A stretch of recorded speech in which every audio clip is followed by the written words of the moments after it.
Time नहीं है सुबह दिन? हाँ चलेगा, कोई इशू नहीं। 4 बजे का जल्दी स्टार्ट होगा ना, बता दूंगा। बैटरी तो है, हाँ बैटरी पूरी है,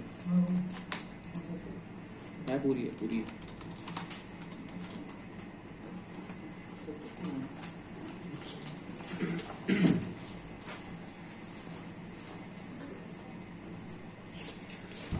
सही है सही है। चलो पहले तो वो आर्टिकल चेक करवा दो। क्या डेडलाइन दी है मैंने उसकी आपको? मंडे को करवाओगे?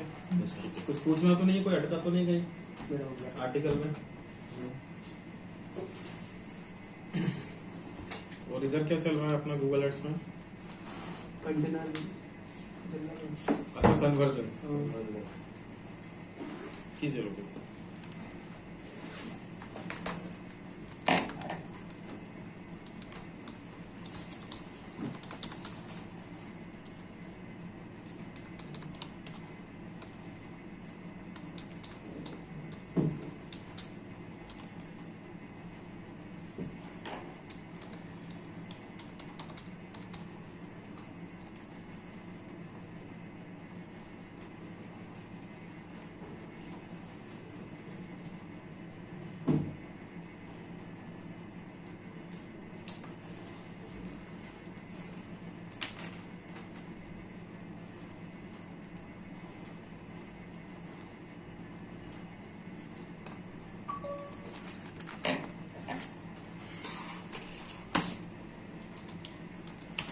इसमें जो असाइनमेंट मैंने दिया था आपको कन्वर्जन का, वो हुआ?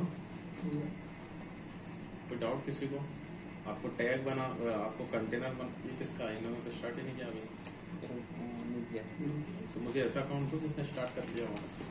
आज करने का स्टार्ट कर दिया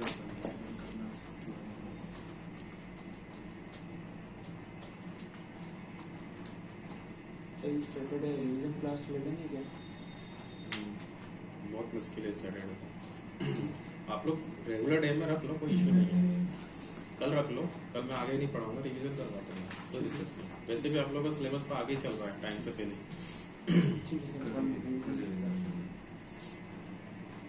बस मुझे बता देना, नहीं तो मैं आगे पढ़ाने लग जाऊंगा। डाउट निकाल के लाना लेकिन अपने से।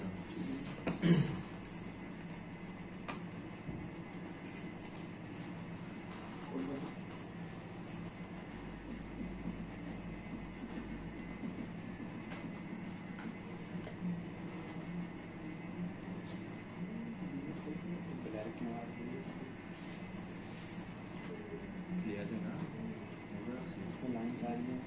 नाइस।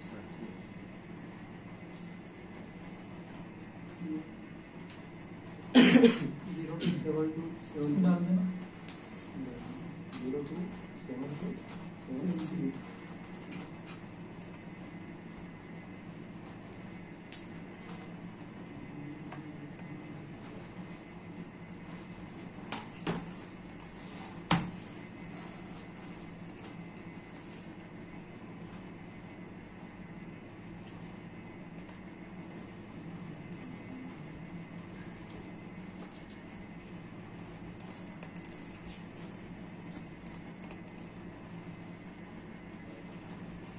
ठीक है, इसमें आपको अकाउंट, कंटेनर, वेरिएबल, ट्रिगर और टैग, ये 4-5 स्टेप। मेरा असाइनमेंट ये था कि आपको एक क्लाइंट के 3 कंटेनर बनाने हैं। कंटेनर 3 रखना है, क्लाइंट एक ही रखना है। ठीक है। और उसके बाद वेरिएबल्स आपको लेने हैं।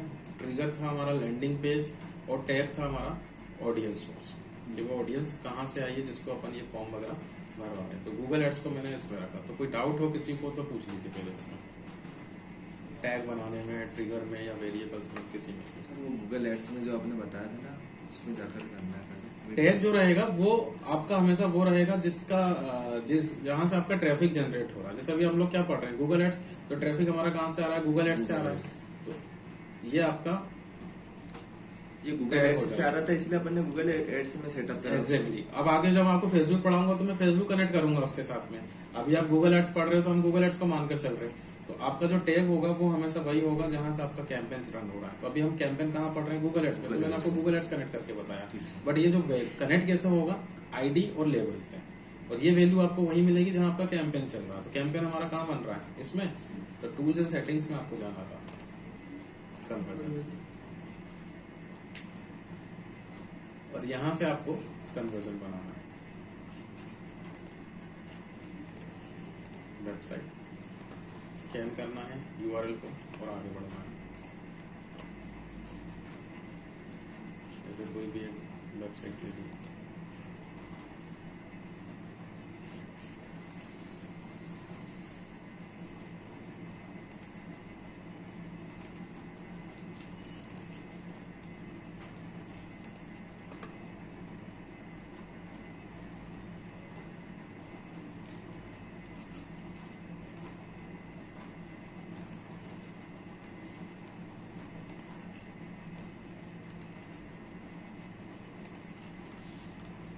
ये पूरा सेट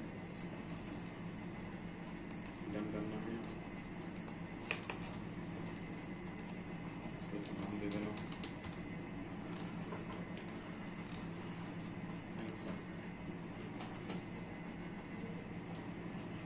GTM में स्विच करना, कन्वर्जन आईडी, कन्वर्जन लेबल, जो आपको यहाँ पर करना है। सेटिंग्स वही रखना है जो आपने रखी सर। अब अगर आपको ऐसा लगता है कि नहीं यार GTM तो बहुत चैलेंजिंग हो रहा है, इसमें इतनी ज्यादा स्टेप्स हैं, ये सब वेरिएबल और ट्रिगर वगैरह ये सब सेटअप करना है, तो आप बिना GTM के भी कन्वर्जन निकाल सकते हो। तो सेकंड टूल मैंने गूगल एड्स बताया था कि डायरेक्टली आप गूगल एड्स से कर लो, बट इसका मैनुअल कोड आपको लगाना। तो अब आप अगर GTM नहीं यूज करना चाहते हो तो फिर ज्यादा दिमाग लगाने की जरूरत नहीं है। आपका कैंपेन चल रहा है गूगल एड्स से, डायरेक्ट जाओ टूल्स एंड सेटिंग्स में, कन्वर्जन, वेबसाइट,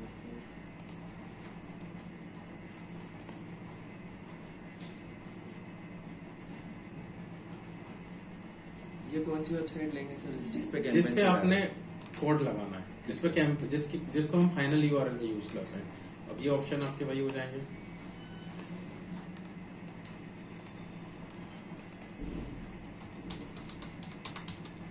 देखो बिना GTM के ये सब वही रहेंगे। डन करना, सबमिट करना। अब इसमें नहीं जाना है आपको क्योंकि हम GTM यूज ही नहीं कर रहे हैं। Setup with a Google tag, इस पे जाना और यहां से अपना टैग लॉन्च करना।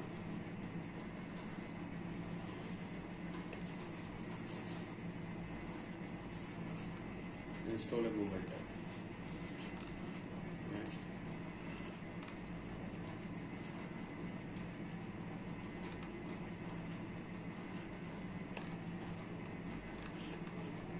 मैनुअली ऑप्शन में गए और ये कोड उठाओ, वेबसाइट के हेड सेक्शन में लगाओ। ये बहुत स्मार्ट कोड है, आपको सिर्फ कोड लगाना है और डन कर दो। यहाँ से हो गया, अपने आप ही कर देगा। वेबसाइट के हेड सेक्शन में लगा देंगे। ठीक सर शो कहाँ पे करेगा जैसे कन्वर्जन जो होंगे? कन्वर्जन तो अभी भी यहीं से होंगे, यही से होगा। GTM भी आप शो थोड़ी करेगा, वो भी यहीं से होंगे। ठीक है। तो आपको डायरेक्ट गूगल एड्स से बनाना तो डायरेक्ट गूगल एड्स से बना दो GTM। बट क्या है कि GTM मोस्टली इसलिए यूज होता है क्योंकि वो यूनिवर्सल टूल है। अभी आप गूगल का कोड लगाए, फिर फेसबुक का भी इंडिविजुअल कोड लगाओगे, फिर लिंक्डइन का भी, 10 जगह कोई कैंपेन चल रहे तो 10 कोड आप लगाओगे तो आपकी वेबसाइट से ज्यादा कोड तो इनका हो जाएगा। तो अब इतने सारे कोड मुझे नहीं लगाना, तो मैं सिर्फ एक GTM का कोड लगाता हूँ, बाकी सबको GTM के साथ कनेक्ट करता जाता हूँ। तो एक ही कोड से हमारा काम हो जाता है, इसलिए GTM यूज किया जाता है। अब इसके नेक्स्ट स्टेप लिखिए, रीमार्केटिंग। रीमार्केटिंग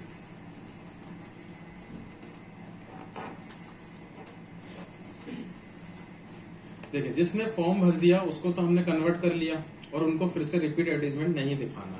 और रीमार्केटिंग का मैंने बताया था कि जिसने फॉर्म नहीं भरा, वेबसाइट पे तो विजिट किया लेकिन फॉर्म नहीं भरा, तो उनका मुझे फिर से उन्हीं को ही एडवर्टाइजमेंट दिखाना है फिर से। तो उसी जिस डिवाइस से आपकी वेबसाइट को विजिट किया गया है उसी डिवाइस को फिर से एडवर्टाइजमेंट दिखाना, फॉलोअप्स लेना, इसको हम बोलते हैं रीमार्केटिंग। रीमार्केटिंग का मतलब ये नहीं होता है कि जिसने आपके एडवर्टीजमेंट पे क्लिक किया। रीमार्केटिंग का मतलब होता है कि जिसने क्लिक करके वेबसाइट पे विजिट किया, उन्हीं डिवाइस को दिखाते हैं। और ये वर्क कैसे करता है? रीमार्केटिंग वर्क करती है आपके ब्राउजर की हिस्ट्री से, ये ध्यान रखना। जैसे अभी इनकी हिस्ट्री मेरे डिवाइस में बनी हुई है तो ये मुझे रीमार्केटिंग कर सकते हैं जब तक कि हिस्ट्री अलाइव रहेगी। अब आप बोलो कि हम हिस्ट्री डिलीट कर दें, तो बिल्कुल आप रीमार्केटिंग नहीं कर पाएगा अगर आपने उसकी हिस्ट्री डिलीट कर दी तो। इसलिए यहाँ पे इनकॉक का विंडो दिया जाता है कि आप अगर इनकॉक विंडो में रहेंगे तो कोई भी आपको रीमार्केटिंग नहीं कर सकता, क्योंकि यहाँ हिस्ट्री का ऑप्शन ही नहीं होता। इसके बाद एक बार ये चालू करना पड़ता है। बट जनरली हम लोग रीमार्केटिंग मतलब हिस्ट्री डिलीट करते ही नहीं है। रीजन, क्योंकि पासवर्ड सेव होते हैं आप लोगों के। अब हिस्ट्री डिलीट करो तो पासवर्ड चले जाएंगे, तो कहीं ना कहीं फंसा के रखा हुआ है। बेनिफिट ये होगा इसका कि आपका जो बिड है वो कम हो जाएगा। ये सबसे इंपोर्टेंट बेनिफिट है रीमार्केटिंग का, कि एक डिवाइस जिसने फर्स्ट टाइम इस पे क्लिक किया और क्लिक करके वेबसाइट पे विजिट किया, अब मैं आज उसको फिर से एडवर्टाइजमेंट दिखा रहा हूँ रीमार्केटिंग लिस्ट के थ्रू, तो लास्ट टाइम उसने जो क्लिक का चार्ज आपको लगा होगा, जैसे लास्ट टाइम आपको 100 रुपीज लगा होगा, आज उसका सेकंड क्लिक है तो आपका जो बिड है वो 15 से 20% कम हो जाता है। अब उसको 80 रुपए का चार्ज लगेगा आपको, फिर वो तीसरी बार फिर देखेगा तो फिर और कम हो जाएगा, फिर और कम हो जाएगा। तो आपको ये बेनिफिट भी मिलता है रीमार्केटिंग का। तो उसको कैसे बनाना है, अब स्टेप लिख लो। ये 2 स्टेप में वर्क करेगा remarketing. First is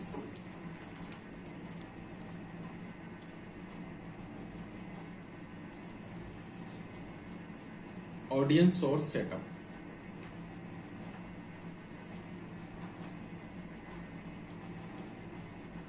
second step audience list या सेगमेंट।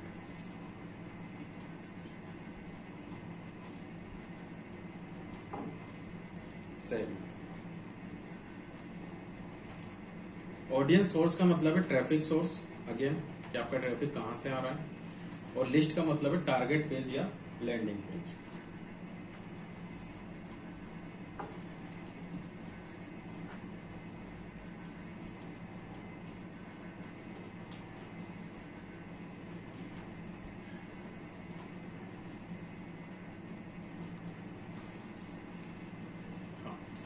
अब देखिए रीमार्केटिंग भी हम लोग जीटीएम से कर सकते हैं और गूगल एड्स से भी कर सकते हैं, दोनों टूल से हो जाएगा। तो ये मैं आपको डायरेक्टली गूगल एड्स से बता रहा हूँ। टूल्स एंड सेटिंग्स में जाना, लाइब्रेरी में ऑप्शन मिलेगा ऑडियंस मैनेजर, इस पर क्लिक करना है।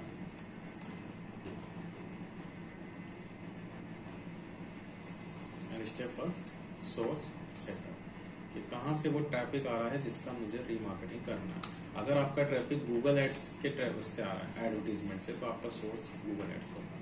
या अब आपके क्लाइंट ने ये बोला कि मुझे उनको एडवर्टीजमेंट दिखाना जो मेरे यूट्यूब चैनल के सब्सक्राइबर्स हैं या जो मुझे मेरी वीडियोस को देखते हैं, तो जिस डिवाइस से वो सब्सक्राइब करते हैं या फिर जिस डिवाइस से वो आपकी वीडियो को व्यूज करते हैं, सिर्फ उन्हीं डिवाइस को एडवर्टीजमेंट दिखेगा।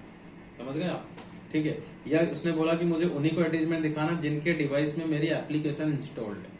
जैसे आपने कभी एडवर्टीजमेंट देखा पेटीएम का कि only for app user 10% of, इसका मतलब उसको पहले से पता है कि वो एडवर्टीजमेंट किसको दिखाना, उनको दिखाना जो उसके डिवाइस, अपने डिवाइस में उसके एप्लीकेशन यूज कर रहे हैं। तो आपको इस तरीके से समझना।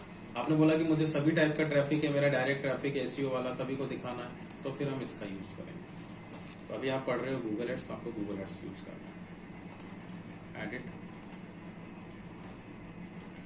आप देखो वो आपसे पूछ रहा है कि आपको किस टाइप का डेटा ट्रैक करना है, जनरल डेटा करना है, जनरल वेबसाइट डेटा विजिट, या फिर ओनली स्पेसिफिक एक्शन। तो कौन सा लेना चाहिए इसमें, फर्स्ट और सेकंड? स्पेसिफिक लेंगे ना। स्पेसिफिक क्यों लोगे? कुछ टास्क परफॉर्म कर रहा होगा कोई वेबसाइट पे आकर, तो उनका डाटा लेंगे। आप क्या बोलते हो? एक बार फिर से एक्सप्लेन करो। इसमें वो बोल रहा है कि अगर आप इस पे रखते हो तो आपकी वेबसाइट पे हर एक विजिटर को वो रीमार्केटिंग लिस्ट में रखेगा, और इस पे रखते हो तो उन्हीं को रखेगा जिन्होंने कोई टास्क परफॉर्म किया आपकी वेबसाइट। सेकंड वाला क्यों लेना चाहिए? टास्क परफॉर्म करना मतलब फिर से कर सकते हैं भाई। अभी तो हम ये बोल रहे थे कि जिन्होंने फॉर्म भर दिया उनको दिखाना ही नहीं है, तो फिर क्यों लेंगे सेकंड वाला? अब उनका फोन नंबर तो आ ही गया है ना आपके पास, तो फिर आप उसको रीमार्केटिंग क्या थोड़ा बहुत भी कुछ कर रहा हो, एक्शन टास्क परफॉर्म कर रहा होगा और बीच में छोड़ दिया हो, विजिट किया उसने, बट कुछ नहीं कर पाया। देखो अब ये आपको पर्पस से देखना है कि अपना पर्पस क्या है। काम का ऑप्शन ये है, इसमें दोनों काउंट हो जाते हैं, लेकिन ये भी अपने को लेना पड़ सकता है। जैसे मैं एक एग्जांपल देता हूँ, मिंत्रा ये वेबसाइट। अब इन लोग है ना हमेशा सेकंड ऑप्शन लेते हैं। रीजन बताता हूँ कि इसकी वेबसाइट पे एक दिन में 1 लाख का ट्रैफिक आ रहा है, वो ज्यादा ही आ रहा होगा, तो उसको वो 1 लाख को नहीं दिखाना है। अब 1 लाख को दिखाएगा तो अनेसरी चार्ज लगेंगे उसको, तो वो क्या बोलेगा कि आउट ऑफ 1 लाख में से मुझे उन्हीं को दिखाना जिन्होंने ऐड टू कार्ट किया हुआ है। एड टू कार्ट तो किया लेकिन आगे फाइनलाइज नहीं किया उसको, तो वो स्पेसिफिक हो गया, तो वो ये वाला ऑप्शन लेके चलेगा। लेकिन अब आप बोलो कि मेरी वेबसाइट में तो महीने भर में 100 ही ट्रैफिक आ रहा है, तो फिर इसको लेके करेंगे क्या हम, जो है वो भी नहीं बचेंगे फिर। आ रहा समझ में। और सर्विस वेबसाइट में क्या होता है, सर्विस वेबसाइट की सर्चिंग बहुत कम होती है। अब इनके महीने भर में 50-100 लोग आते हैं, अब उसमें भी आप स्पेसिफिक एक्शन लोगे तो कोई नहीं बचेगा आपकी ट्रैकिंग के लिए, तो ऐसे आपको समझना है। अभी मैं ये वाला लेता हूँ सर्विस वेबसाइट के हिसाब से। ठीक है, अब जीटीएम के थ्रू कर रहे हो तो ये लेना है, डायरेक्ट गूगल एड्स से कर रहे हो तो ये लेना है। तो अभी हम डायरेक्ट गूगल एड्स से कर रहे हैं, तो आपको ये जो ट्रैकिंग कोड दे रहा है, ये ट्रैकिंग कोड आपको हेड सेक्शन में लगाना है, और ये वही ट्रैकिंग कोड है जो गूगल का कन्वर्जन निकालता है। तो अगर आप गूगल एड्स में ये वाला ट्रैकिंग कोड लगाओगे तो ये ट्रैकिंग कोड दोनों काम कर देगा, आपका कन्वर्जन भी निकाल देगा और रिमार्केटिंग भी कर देगा। तो सर वाला कोड नहीं लगा है फिर? अगर आप कन्वर्जन में इस कोड को लगा चुके हो तो आपको अब ये कोड फिर से नहीं लगाना है, मेरा मतलब ये है, क्योंकि ये यूनिवर्सल कोड है, इसका कन्वर्जन भी निकाल रहा है और रिमार्केटिंग भी कर रहा है। और आप अगर कन्वर्जन पहले जीटीएम से किए हो और आपने ये कोड नहीं लगाया तो फिर आपको ये लगाना है। ये कोड आपने हेड सेक्शन में लगाया, आपको वर्डप्रेस पे लगाना इसको।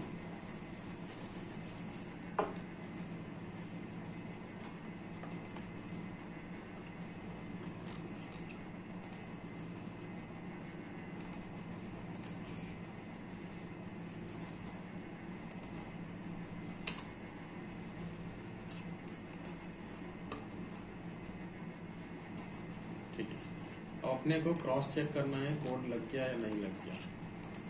कैसे चेक करेंगे बताओ? सर वो जो बताया था एक्सटेंशन वेरी गुड, आपको एक्सटेंशन के थ्रू चेक करना टैग असिस्टेंट, इसको एनेबल करो, रिफ्रेश करो, गूगल एड्स फ्री मार्केटिंग, और हर एक पेज पे होना चाहिए। तो आप 1-2 पेज और विजिट करके देख लो, इस पे चेक कर लो।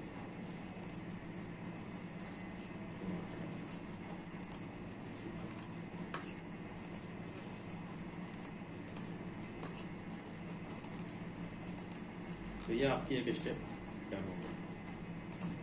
अब नेक्स्ट स्टेप क्या है हमारी, सेगमेंट लिस्ट बनाना। अब सेगमेंट का पर्पस समझना पहले तो। मैंने क्या किया, वो कोड हर एक पेज पे लगा दिया, तो जिस पेज पे भी मेरा डिवाइस जाएगा, अब जरूर थोड़ी वो होम पेज पे ही आए, भाई वो टी शर्ट को सर्च करता हुआ आया यहाँ पे, तो वो किस पेज पे गया, टी शर्ट वाले पेज पे, दूसरे पेजेस पे तो गया ही नहीं वो, तो वो इसमें भी इस पेज पे आ गया वो। तो अब यहाँ पे ये क्या कर रहा है, सेगमेंट में खुद से डिफॉल्ट सेगमेंट बना रहा है जिसमें ओवरऑल ट्रैफिक रखेगा आपका, कोई भी किसी भी पेज पे गया हो सबको एक जगह स्टोर कर देगा, एक लिस्ट बनाएगा। अब मैं ये मान रहा हूँ पूरी वेबसाइट पे 1 लाख लोग आए, तो अब वो उन 1 लाख को सभी टाइप का एडवर्टाइजमेंट दिखा देगा। लेकिन अगर हमारी वेबसाइट में जो सर्विस है उसमें वेरिएशन है, जैसे अभी देखो उसको देखिए, MBBS in Russia, MBBS in Ukraine, Philippines, अलग अलग पेज बने हुए हैं। तो जब मैं एडवर्टाइजमेंट रसिया के लिए चला रहा हूँ तो मैं बाकी पेजेस के ऑडियंस को क्यों टारगेट करूंगा, मैं तो उसी पेज के ऑडियंस को टारगेट करूंगा जो रसिया वाले पे विजिट किया है। आया समझ में? तो इसलिए हम लोग सेगमेंट बनाते हैं डेटा को फिल्टर करने के लिए। तो अगर आप मल्टीपल सर्विस दे रहे हो तो आपको सेगमेंट बनाना है, अगर आप मल्टीपल सर्विस नहीं दे रहे हो, आप एक ही टाइप की सर्विस दे रहे हो, तो फिर आपको सेगमेंट की नीड ही नहीं है, आपके ये स्टेप खत्म है यहीं पे। क्लियर हुआ पर्पस? तो आपको यहाँ से सेगमेंट क्रिएट करना है।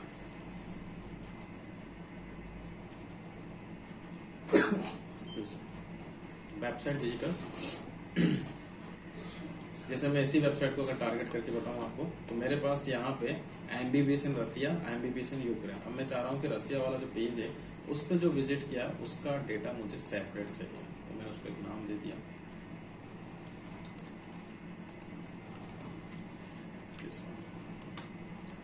And visitor of a page, जो किसी स्पेसिफिक पेज पे विजिट किया है, और यहाँ हम उसकी यूआरएल दे देंगे इस वाले पेज। तो आप समझ गए? इस लिस्ट में वो उन्हीं को रखेगा जो इस पेज पे विजिट किया। अब आपने बोला एग्जैक्ट यही यूआरएल होना चाहिए कि कम से कम इतनी यूआरएल और फिर उसके आगे जितनी भी बन रही है, तो फिर ये कंडीशन देगी उसने, कंटेंट्स और इक्वल्स। जैसे होम यूआरएल पे अगर मैं कंटेंट्स लगाता हूँ तो वो पूरी वेबसाइट उठाएगा, रीजन क्योंकि इतना पार्ट तो कॉमन ही है। तो ये कंटेंट्स वाली सिचुएशन बन जाती है। तो मैंने जैसे इक्वल्स कर दिया, तो एग्जैक्ट इस यूआरएल पे जितने डिवाइस जाएंगे, लास्ट 30 डेज। जिस टाइम पे भी आप इस लिस्ट को अप्लाई कर रहे होंगे अपने कैंपेन के साथ, उससे लास्ट 30 डेज में जितने डिवाइस आएंगे उनका एडवर्टाइजमेंट दिखा देगा। और कितना ले सकते हैं हम इसको, लास्ट 40 डेज। क्लियर? या मैं ये मान रहा हूं कि 2 पेज पे, जैसे अब ये भी तो हो सकता है कि जिसको एमबीबीएस रसिया करना है और यूक्रेन, ये नियर बाई है, तो जो यूक्रेन वाला है उसको ये भी लग सकता है, जो रसिया वाला है उसको ये भी लग सकता है। तो मैं दोनों को मिक्स कर लेता हूँ, दोनों का मिला के बना देता हूँ। इस लिस्ट में दोनों पेज का कंबाइन करके वो ऐड कर। तो अब इसका भी पेज लगेगा अपने को। यहां से मैंने प्लस किया और एक और लगा दिया। ये तो सेम आएगी ना यूआरएल? हाँ, यूआरएल तो दोनों का सेम है। अब इसको किस कंडीशन में रखना है आपको,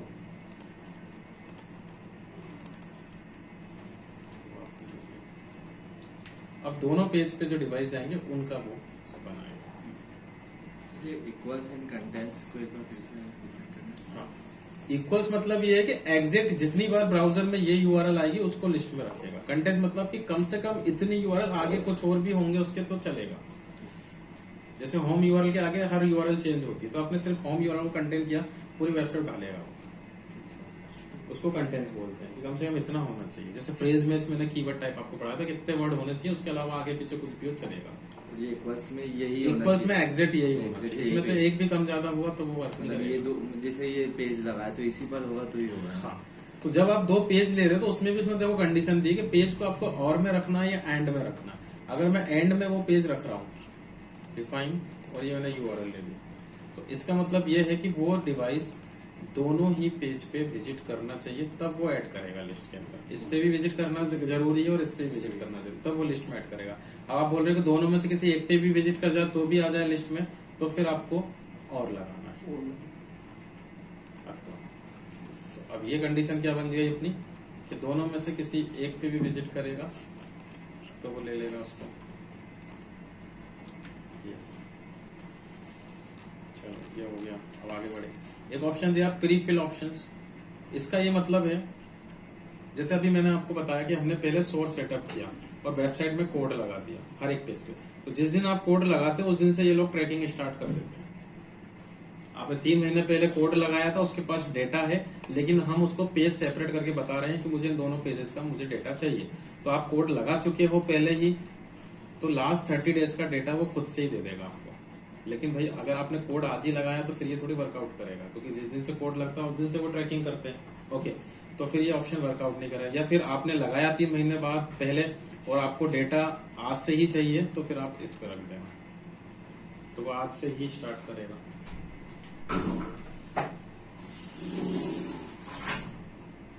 समझ में आ गया? क्रिएट से ये ऐसे चलेगा। देखो, तो हमने एक लिस्ट बनाई, रसिया और यूक्रेन को मिला के एक लिस्ट बन गई। अब आगे की कंडीशन समझ लो गूगल की, कि इस लिस्ट को अभी आपने बना तो दिया है और अब इसमें डिवाइस आएंगे। जैसे मैंने एडवर्टीजमेंट पे क्लिक किया, क्लिक करके मैं विजिट कर गया आपके यूक्रेन वाले पेज पे, तो यहाँ पे वैल्यू कितनी दिखाएगा, 1। ऐसे ही 1000 होने चाहिए। मतलब टू स्मॉल टू सब, मतलब जब तक कि ये 1000 की लिस्ट नहीं हो जाएगी आप इसको अप्लाई नहीं कर सकते अपनी ऑडियंस में। मतलब आपको वेट करना पड़ेगा, और 1000 तो तभी होगा ना जब आप बनाओगे, तो बनाना तो पड़ेगा आपको। समझ में आया? तो लिस्ट आप ऑडियंस में तभी अप्लाई कर सकते हो कि आपकी जो लिस्ट है वो कम से कम 1000 डिवाइस उसमें आना चाहिए। तो यहाँ गूगल ने देखो कितना दिमाग लगाया। अगर आप एवरेज 50 रुपए भी एक क्लिक के दे रहे हो, तो आपको पहले 50,000 का एडवर्टीजमेंट चलाना, उसके बाद आपकी रिमार्केटिंग काम करेगी। और सिर्फ 4 टाइप के कैंपेन पे आप इसको अप्लाई कर सकते हो, search, YouTube, display and Gmail. आप सर्च और डिस्प्ले तो आप पढ़ चुके हो, उस पर तो हम अप्लाई करते हैं। मैं ये मान लेता हूँ कि मेरा हो गया 1000। ओके, तो अब 2 पेज बनाने का देखो एक फायदा ये भी है कि मेरे 2 पेज के अलग अलग कैंपेन चल रहे हैं, तो 2 पेज मिलकर 1000 जल्दी बनाएंगे ना। अब मैं इनको सेपरेट कर देता तो फिर 2 की 1000 हो जाती। 1000 2 का इंडिविजुअली लेता वो। बट ऐसा नहीं कि अब आपको ये भी देखना है कि प्रोडक्ट रिलेवेंट है या नहीं। तो अब मैं ये मान रहा हूँ कि मेरे 1000 हो गए, तो उसको कैसे हम अप्लाई करेंगे वो देख लीजिए।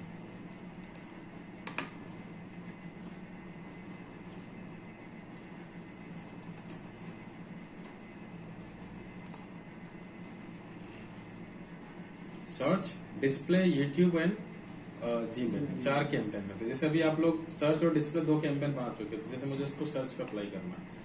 ऑडियंस वाला पार्ट है ये, तो ऑडियंस किसकी सेटिंग है? कैंपेन की। तो कैंपेन सेलेक्ट किया, सेटिंग्स में गए,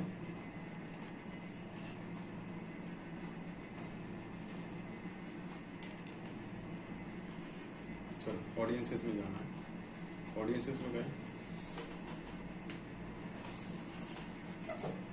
ऑडियंस सेगमेंट्स, कैंपेन,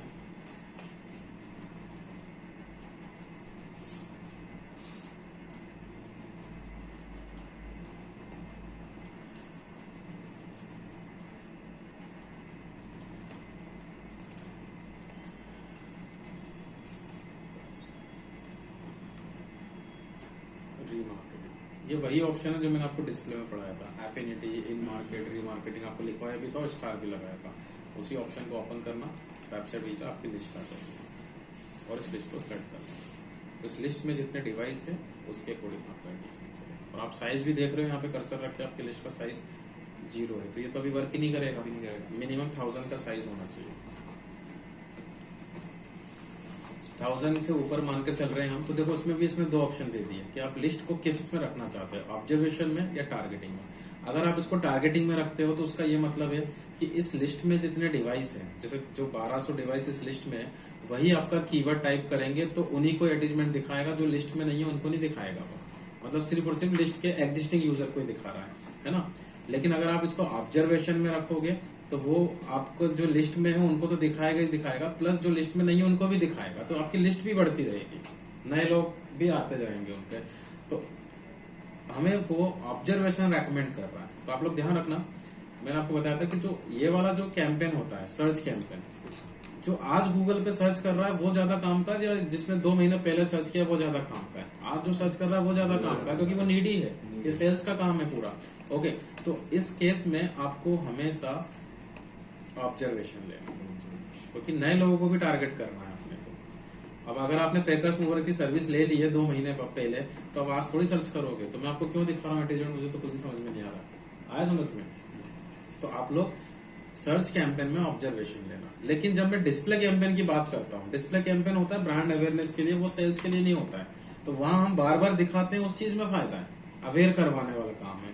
तो उसमें आपको ये लेना है टारगेटिंग। एग्जिस्टिंग को ही बार बार दिखाओ, अवेयर करवाओ, 50 बार दिखाओ उसको। तो आप लोग रिच मीडिया के जितने भी कैंपेन है, जैसे वीडियो और जीमेल वो ले रहा है, उसमें टारगेटिंग रखना, और पीपीसी का जो कैंपेन होंगे उसमें ऑब्जर्वेशन रखना। आप लोग का असाइनमेंट लिख लीजिए। वर्डप्रेस की वेबसाइट तो है ही सभी के पास।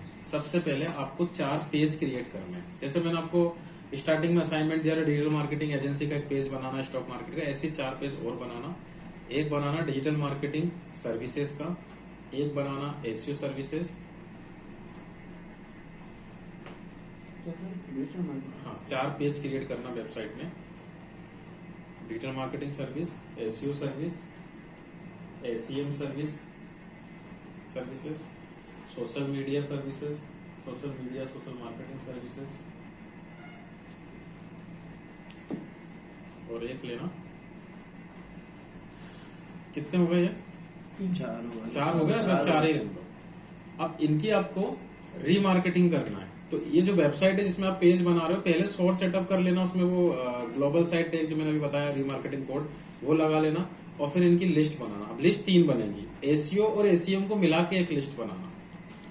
जैसे मैंने अभी यूक्रेन और रसिया को मिला के बनाया, और डिजिटल मार्केटिंग और सोशल मीडिया, इनका सेपरेट बना। तो आपको 3 लिस्ट बनानी है, ठीक है। अब ये 3 लिस्ट बनाने के बाद आपको कैंपेन में अप्लाई भी करना है। तो जो एसीओ और एसीएम वाली जो मिक्स लिस्ट है, वो आप सर्च कैंपेन पे अप्लाई करना ऑब्जर्वेशन के थ्रू। और जो एक लिस्ट आपकी डिजिटल मार्केटिंग वाली है, वो आप अपने डिस्प्ले वाले कैंपेन से अप्लाई करते हैं। ये सोशल मीडिया मार्केटिंग वाली से उसको मत करो,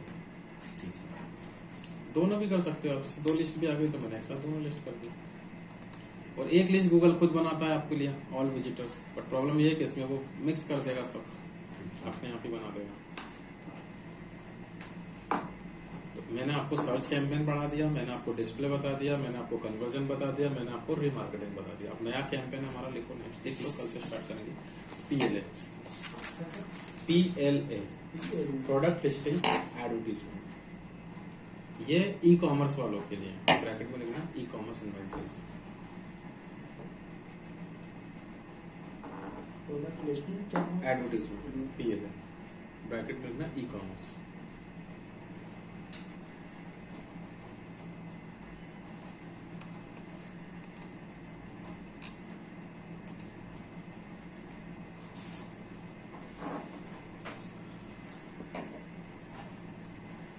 मैं अब इस टाइप के एडवर्टीजमेंट की बात कर रहा हूँ।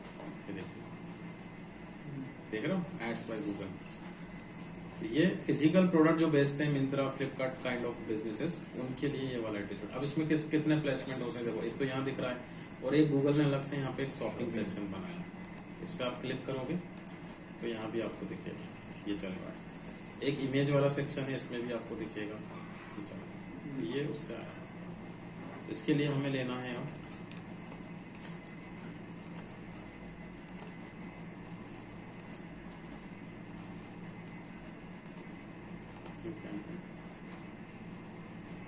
एफिलिएटेड मार्केटिंग ऐसे ही है ना। हाँ, अब इसमें आपको सेल्स में जाना है, सेल्स में शॉपिंग। तो देखो, लास्ट टाइम जो कैंपेन था अपने सर्च और डिस्प्ले, उसमें हमने डायरेक्ट फाइनल यूआरएल यूज की थी। बस यूआरएल दिया और उस पर क्लिक करवा के उसको रिडायरेक्ट करवा दिया। ये वाला जो कैंपेन है, इसमें आप डायरेक्ट फाइनल यूआरएल नहीं दे सकते, वो आपसे मर्चेंट अकाउंट मांग रहा है। मर्चेंट अकाउंट मतलब कि वो प्लेटफॉर्म जिसमें आपके प्रोडक्ट लिस्ट हो गए। तो अब जैसे अमेजोन है, अमेजोन एक मर्चेंट प्लेटफॉर्म है। आपको अगर इसमें प्लेटफॉर्म पे कुछ बेचना है तो आप सबसे पहले क्या करते हो, अपना मर्चेंट अकाउंट बनाते हो और अपने प्रोडक्ट यहाँ पे लिस्ट करते हो। तो अब आपको क्या करना है, गूगल का भी यही सेम कॉन्सेप्ट है कि पहले आप लोग के पास स्टेप फर्स्ट एक ई कॉमर्स वेबसाइट होना चाहिए। उस वेबसाइट पे आप क्या करोगे, अपने प्रोडक्ट लिस्ट करोगे।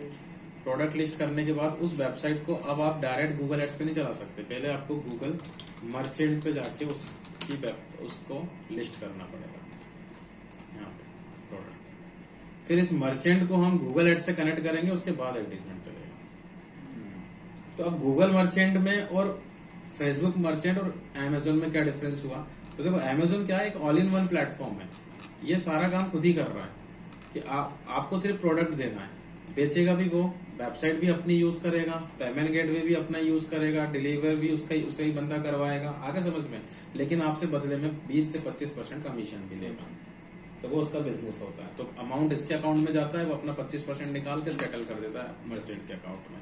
बट गूगल ये काम नहीं कर रहा है। यहाँ पे गूगल बोल रहा है कि वेबसाइट आपकी, प्रोडक्ट आपका, डिलीवर आपको करवाना, जो करना वो आप ही का है, हम सिर्फ और सिर्फ क्लिक करवाएंगे, बस डेस्टिनेशन तक पहुंचा देंगे। ऑर्गेनिक में लाना तो ऑर्गेनिक में कर लो, और एडवर्टीजमेंट चलाना तो एडवर्टीजमेंट से करा। तो डिफरेंस समझ में आ गया। फेसबुक और गूगल पे जो मर्चेंट होता है, ये सिर्फ और सिर्फ डेस्टिनेशन पे वर्क करते हैं, और अमेजोन जो मर्चेंट है वो पूरा ऑल इन वन प्लेटफॉर्म होता है।